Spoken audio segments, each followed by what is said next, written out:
Hello again from Metro Manila, the Philippines, Southeastern Asia. Well, a sort of funny animal-related video amid this COVID-19 pandemic. It concerns the issue of whether cats think, and then secondly, what they think about us human beings.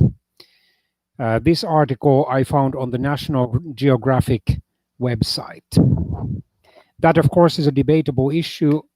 Personally, I consider it possible, even probable, that cats and dogs think at some level, obviously more primitive level, more basic level than we do. But I mean, at least given the many cats and dogs whom I've observed, um, although not so analytically, they seem to, their eyes, for example, seem to move in ways, and their heads also, that make me consider it possible or even probable that they think at some level in any case.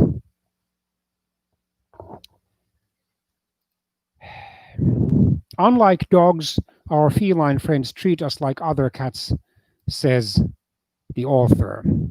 Written by Christine Del Amore for the National Geographic organization, published on the nationalgeographic.com website on January the 28th, 2014. So according to her, cats began to be kept as pets about 9,500 years ago. As she was writing the article, over 80 million cats lived at US homes alone, with an estimated 3 cats for every dog on the earth.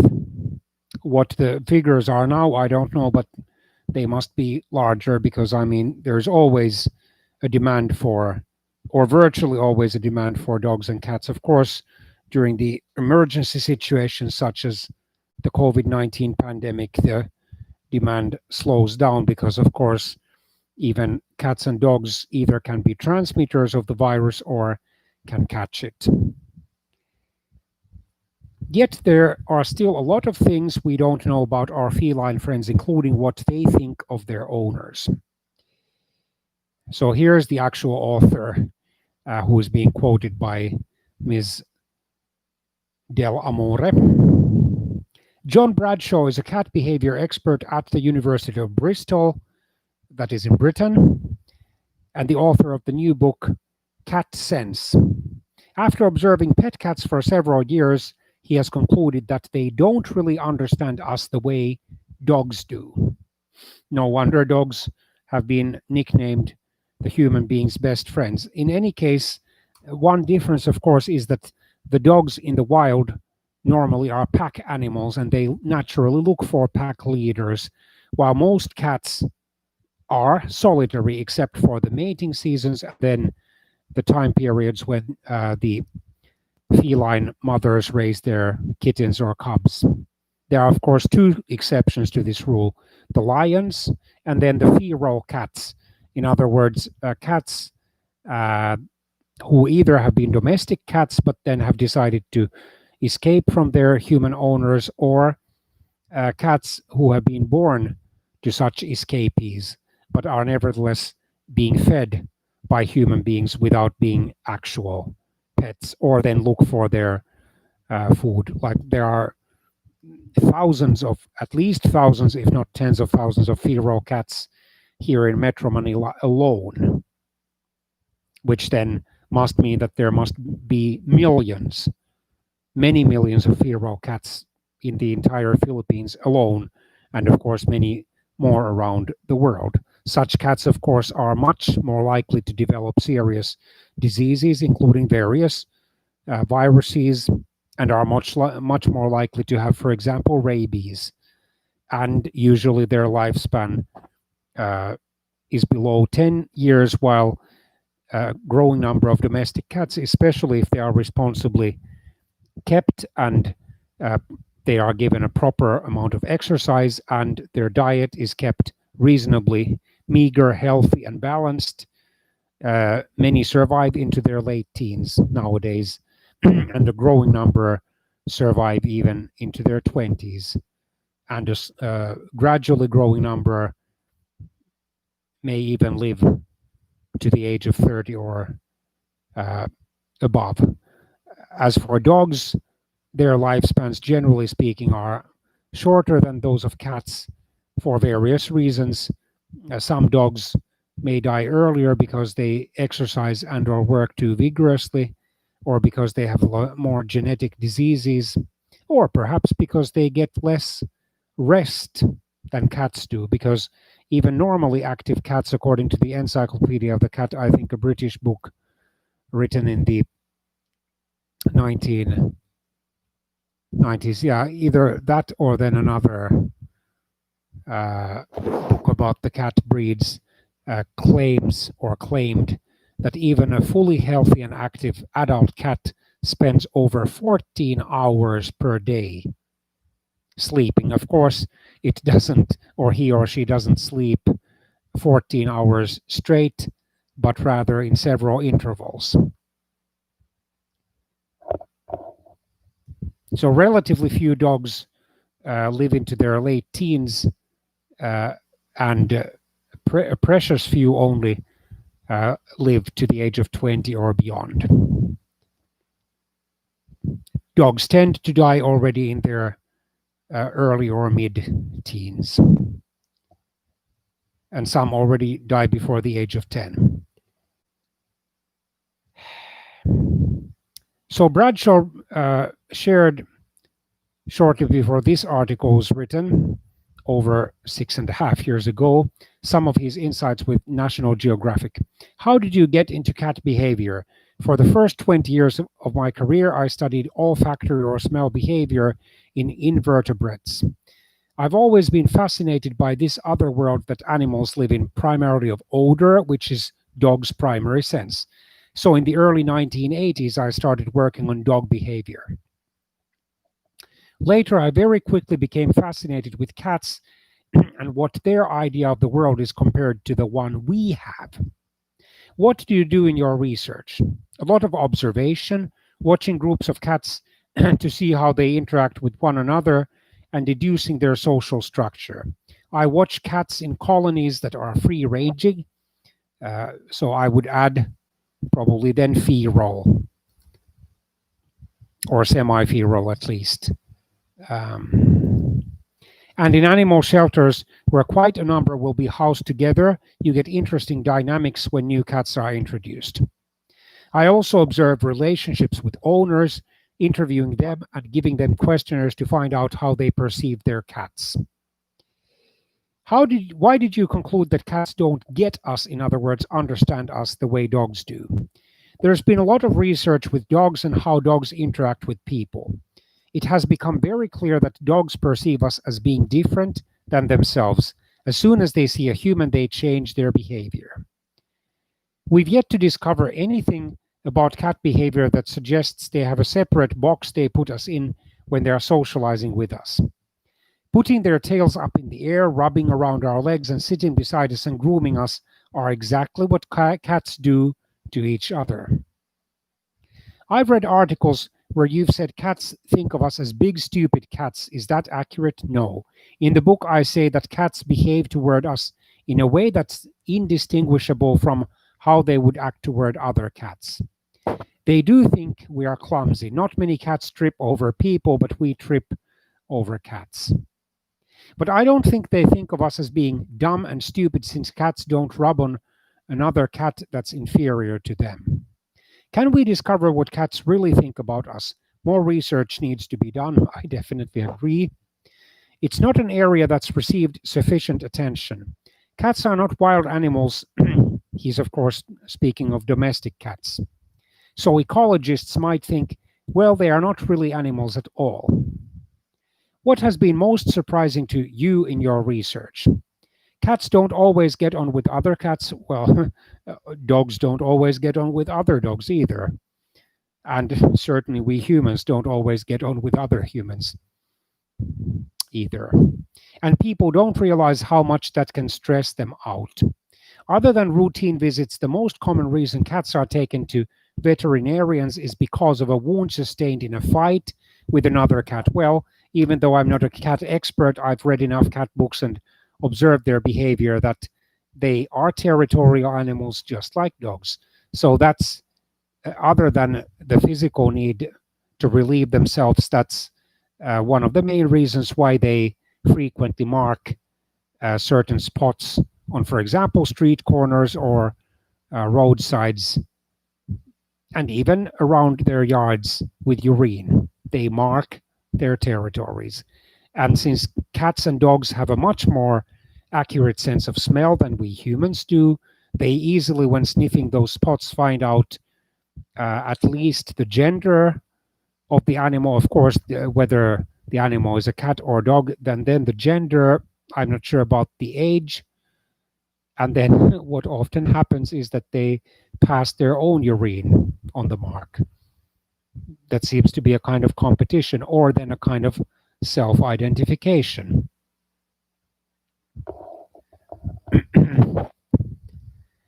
More cats are mysteriously getting dermatitis and cystitis, or inflammation of the bladder, and it is becoming abundantly clear that these medical problems are made worse by psychological stress. This was news to me. For instance, inflammation of the bladder wall is linked to stress hormones in the blood. One solution is to examine the cat's social lifestyle instead of pumping it full of drugs. For example, that could mean making sure two cats that don't get along live at opposite ends of the house. Quite often the whole problem goes away. Well, one reason can be that the older cat has been there for so many years that he or she regards any new cat, even a truly sweet and well-behaved and defenseless kitten, as an intruder. Interestingly enough, there are dog breeds. Of course, I mean, this is an individual characteristic. By no means all cats behave this way, but some do. And of course, by no means all dogs are friendly towards new dogs or new cats. While it is possible for certain dogs, especially dogs who are well trained and who are of gentle disposition, for example, many golden retrievers, to accept a defenseless kitten.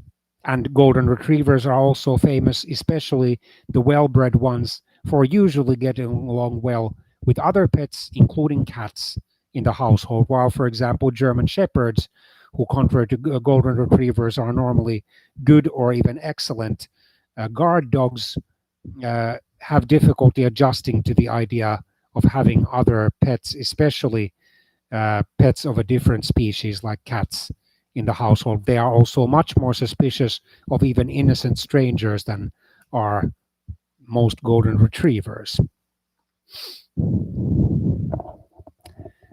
I have a few questions from cat owners on Facebook. First, why might a cat yowl when it's by itself in a room? Cats learn specifically how their owners react when they make particular noises. So if a cat thinks, I want to get my owner from the other room, it works to vocalize. They use straightforward learning. Why do some cats treat one human member of the household differently? They are much smarter than we give them credit for. They learn what works with what person. So even though the cats might not realize this as sharply as we humans do, cats know, and even dogs know, of course, how to be at least somewhat manipulative, to manipulate certain human owners' emotions. They know if one member of the family is prone to get up at 4 a.m. and give them some treats. Why do cats need us? In other words, press our legs or our stomachs with their forelegs so that their claws are half out. Of course, those people who are fond of cats don't mind the slight pain they feel when the claws are half out, because this is meant as a gentle, friendly gesture. They are using behavior that they would use toward their mother. All the behavior they show toward us, including, of course, sucking, for example, our warm woolen shirts or sweaters in those countries that have a four-season climate and especially a long and snowy winter, like 2 out of the 3 countries I've lived in: Finland, my native land in Northern Europe, and Canada. All the behavior they show toward us is derived in some way from the mother-kitten relationship. So they might actually see us, especially if they really love us and trust us, as big mother cats. The kitten learns to raise its tail, rub on its mother, and knead and purr. Grooming is what mothers do back to kittens. So they are using bits of behavior already in their repertoire to communicate with us. There aren't very many behaviors, maybe half a dozen. Can you train cats? Yes. And I would say, based on a few articles I've read, that cats, however, are not quite as trainable as dogs. Of course, there are always individual differences back and forth. While dogs are content with, for example, our clapping and saying good dog or good boy or good girl, and they don't, for example, demand food as readily as cats, then cats often need or prefer to have some sort of a treat or snack, something concrete, rather than simple clapping and praise. That seems to be the case. And also, based on what I read in or heard, was it in the late 1990s or early 2000s, about a cat circus that performed in Helsinki, the Finnish capital. Unfortunately, I didn't attend the performance, but I might have read about an article that in that cat circus, one of the cat trainers had a tasty bit of meat as a reward for the cats who did certain tricks. And also, like, dogs are more fond of doing those tricks to amuse us than our cats. If your cat has developed a habit of jumping up on the kitchen table, there are limited ways to prevent it. You could use a spring-loaded toy. So when a cat jumps up on something, the toy goes bang and up in the air. The cat doesn't like that. Why? Because the cats, generally speaking, dislike sudden, sharp noises. Not necessarily because they are scared of them or afraid of them, but because they simply dislike that. They are so deeply ingrained creatures of habit that they prefer, more than dogs perhaps, or certain breeds or individuals of dogs, peace and quiet, and jumps down. Another reasonably benign strategy is to use a child's water pistol, because cats, even though they are able to swim, generally speaking, they dislike water being sprayed on them and dislike playing with water, although there are exceptions. For example, the Turkish Van breed does like both playing in water and actually swimming. Is to use a child's water pistol, but make sure the cat doesn't realize you've got it. Cats don't forgive, and once they realize a person is causing them anxiety or hurt, they keep away. Or then simply saying in a firm voice, without any hint of laughter, no. This is what I learned from one of the two cat books I had in Finland. And like, if, however, the human being giving the command happens to be amused at the same time, according to one of those books, the cat might detect it and not take the human being's command too seriously. What do you want owners to know about their cats? Acknowledge that cats are sociable animals to a point, but not sociable to the extent that dogs are. On average, this is certainly true. A lot of people who have one cat decide they would like to have another cat, thinking two cats are twice as much fun, but the cats may not see it that way. The simple message I would like to get across is, if you do want to have more than one cat, go about it in a careful way and be prepared to give up on it if it doesn't work. A very valuable piece of advice. Although then, of course, the cats should not be simply abandoned, but should be taken to animal shelters. Okay, bye-bye and have a nice weekend.